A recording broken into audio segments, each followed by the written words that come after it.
Kita beralih ke informasi selanjutnya, Saudara. Aksi perkelahian antar remaja di alun-alun Merdeka, Kabupaten Wakatobi, Sulawesi Tenggara viral di media sosial.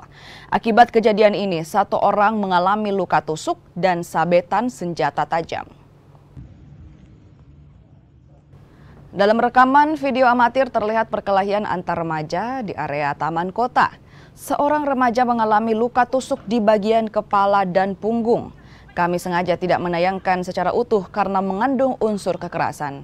Korban kemudian dibawa ke rumah sakit untuk mendapatkan perawatan medis.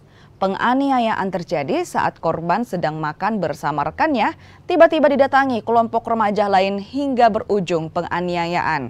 Tak sampai 24 jam, pelaku ditangkap di rumah keluarganya di Desa Posalu, Kecamatan Wangi-Wangi.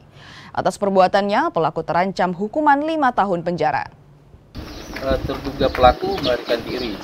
Berdasarkan keterangan masyarakat, tim opsional Polres Wakatobi melakukan penelusuran dan melakukan pengejaran, mengambil keterangan para saksi yang ada di tempat kejadian di lapangan alun-alun Merdeka, memberitahukan secara persuasif dan keluarga terduga pelaku membantu kami dan dia menyerahkan terduga pelaku sehingga terduga pelaku kami amankan di Polres Wakatobi untuk mempertanggungjawabkan perbuatannya.